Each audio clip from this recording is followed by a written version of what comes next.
الحمد لله والصلاة والسلام على رسوله النبي الكريم وعلى آله وصحبه أجمعين. أما بعد فأعوذ بالله من الشيطان الرجيم. بسم الله الرحمن الرحيم.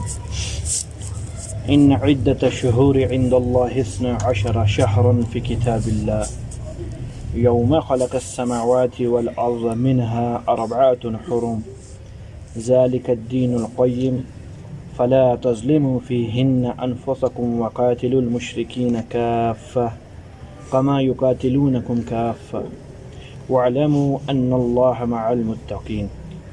إنما النسيء بزيادة في الكفر يضل به الذين كفروا يحلونه عاما ويحرمونه عاما ليواتعوا عدة ما حرم الله فيحل ما حرم الله زين لهم سوء أعمالهم والله لا يهدي القوم الكافرين.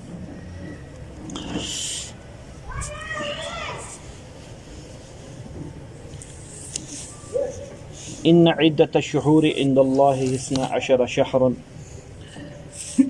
بے شک مہینوں کی گنتی اللہ کے دربار میں اللہ کے نزدیک 12 مہینے ہیں جو اللہ کے حکم سے ہے، جس دن سے اللہ تعالیٰ نے آسمانوں کو اور زمینوں کو پیدا کیا ہے.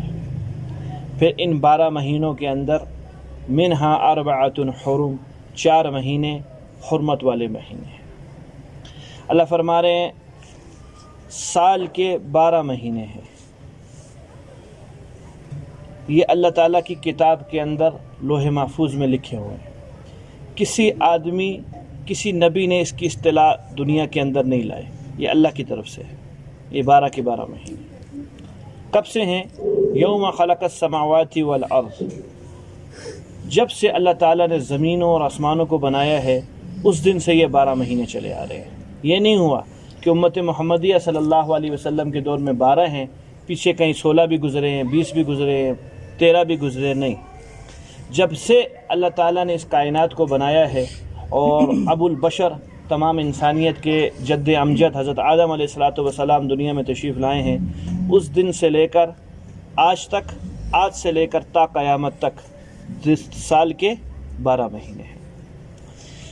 اس کی تفصیل کچھ یوں سمجھیے، جس میں اللہ تعالیٰ نے یہ فرمایا منہا 4 حرم، ان 12 مہینوں میں 4 مہینے حرمت والے مہینے ہیں جس کی عزت کی جاتی ہے، تعظیم کی جاتی ہے، ادب کیا جاتا ہے. ان 4 مہینوں کے اندر ایک رجب ہے اور 3 پے در پے ہیں، ذوالقعدہ، ذی الحجہ اور یہ محرم الحرام. یہ 4 مہینے ہو گئے. اس کے اندر قتال، شکار، لڑائی جھگڑے، یہ سب کا سب منع ہے ان 4 مہینوں کے اندر. ہاں، باقی اگر کوئی امت کو ضرورت پڑے باقی مہینوں میں تو باقی مہینوں کے اندر قتال وغیرہ ہو سکتا ہے. عرب سارا کا سارا جتنا موجود ہے یہ اسماعیل علیہ السلام کے واسطے سے ابراہیم علیہ السلام کی اولاد ہے. اس لیے یہ لوگ اپنے آپ کو ملت ابراہیمی کہتے تھے، جو مشرکین عرب تھے اس زمانے میں حضور صلی اللہ علیہ وسلم کے دور میں. جس وقت اسماعیل علیہ السلام کو وادی غیر ذی زرع، ایک بیابان جنگل کے اندر، بیابان وادی کے اندر، جس میں نہ پانی تھا نہ انسان کی زندگی گزارنے کے لیے کوئی ضروریات تھی، ابراہیم علیہ السلام اللہ کے حکم سے چھوڑ کے آئے تھے. پھر اللہ تعالیٰ نے اسماعیل علیہ السلام کی وہاں حفاظت فرمائی، یہ جوان ہوئے، وہاں سے پھر ان کی نسل چلی. سارا کا سارا جو عرب ہے یہ وہاں سے نکلا ہے، اسماعیل علیہ السلام سے. تو یہ اپنے آپ کو ملت ابراہیمی کہتے تھے، اور حضرت ابراہیم علیہ السلام کی ملت میں بھی یہی حکم تھا، ان کی شریعت پہ بھی یہی حکم تھا. یہ 4 مہینے سال کے 12 مہینے ہیں اور 4 مہینے حرمت والے مہینے. اس میں قتال، لڑائی جھگڑا، شکار کچھ بھی نہیں کر سکتے. اب یہ جو مشرکین مکہ تھے، ان کی خاندانی قومیت کی بنیاد پر، مذہبیت کی بنیاد پر، لسانیت کی بنیاد پر جنگیں ہوا کرتی تھی مختلف قوموں سے، فضول باتوں کے اوپر لڑتے تھے. ان کا طریقہ کار کیا تھا؟ ان 4 مہینوں کو حرمت والے مہینے سمجھتے تھے کہ اس میں لڑائی جھگڑا منع ہے، لیکن اگر ضرورت پڑ جاتی، ان کی لڑائی پیچھے سے چلی آ رہی ہے، ربیع الاول میں بھی ہوئی، ربیع الثانی میں بھی ہوئی، جمادی الاولیٰ میں بھی ہوئی، جمادی الثانی میں بھی ہوئی، رجب آ گیا. رجب کے اندر تو لڑائی منع ہے کیونکہ یہ حرمت والا مہینہ ہے. یہ کیا کام کیا کرتے تھے لڑائی جاری رکھتے تھے۔ رجب کے بعد کیا آئے گا؟ شعبان۔ کہتے تھے شعبان اس سال پہلے آ گیا ہے، رجب اس کے بعد آئے گا۔ لڑائی جاری رکھتے تھے، ہیلا کرتے تھے۔ لڑائی چل رہی ہے، ذیقعدہ آ گیا، ذی الحجہ آ گیا، محرم آ گیا، ان میں لڑائی بند ہونی چاہیے، شکار بند ہونا چاہیے۔ ان کی روزی کے 2 سے 3 سبب تھے: ڈاکے مارو، لوگوں کو لوٹو، یا تیسرے نمبر کے اوپر شکار تھا۔ بس چوتھے نمبر اپنا کچھ بھی ذاتی ان کے پاس کچھ نہیں تھا، جو پرانے زمانے کی بات تھی۔ اب یہ رجب یہ آیا، ذیقعدہ آیا، ذی الحجہ آیا، محرم آیا، اور لڑائی جاری ہے۔ یہ خوراک کا کوئی مسئلہ ہے، شکار منع ہے، تو کہتے ہیں اس سال محرم بہت دیر سے آئے گا، اس سال سفر پہلے آ گیا ہے، محرم اس کے بعد آئے گا۔ اپنی طرف سے مہینے کو تبدیل کر لیا کرتے تھے۔ اللہ نے فرمایا یہ تمہارے بس میں نہیں ہے، نہ ہی تمہیں اس چیز کا اختیار دیا گیا ہے کہ ایک مہینے کو دوسرے مہینے کا نام بدل کر یہ کر دیا جائے کہ اس دفعہ اب یہ محرم نہیں چل رہا، میں بولوں اس دفعہ سفر چل رہا ہے، اگلے مہینے محرم آئے گا۔ یہ کام کیا کرتے تھے، گنتی پوری کیا کرتے۔ عقیدت تھی ابراہیم علیہ السلام سے، بس سال میں کوئی 4 مہینے ایسے بنا لو جس کے اندر ہمارا کوئی کام کاج بھی نہ ہو، لڑائی جھگڑا بھی نہ ہو، شکار کی بھی ضرورت نہ ہو، بس اس کو حرمت والے مہینے کہہ دیں گے۔ اگر یہی آگے محرم اور ذی الحجہ، ذیقعدہ اور رجب، تو اسی کو بنا لیں گے، نہیں اگر اس میں ضرورت پڑی کسی اور مہینے کو بنا لیں گے۔ یہ عرب کا دستور تھا۔ اللہ رب العزت نے فرمایا اللہ کے ہاں گنتی مہینوں کے اعتبار سے وہ 12 مہینے ہیں جو کہ اللہ کی حکم سے ہیں۔ لوح محفوظ کے اندر اللہ نے لکھا ہے جس دن سے اللہ نے زمینوں اور آسمانوں کو پیدا فرمایا ہے، اور ان میں سے 4 مہینے حرمت والے ہیں۔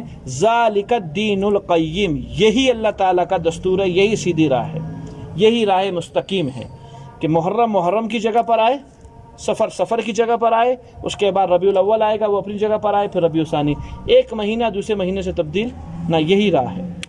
فلا تظلموا فیہن انفسکم، لہٰذا ان 4 حرمت والے مہینے میں گناہ کر کر اپنے اوپر ظلم مت کرو۔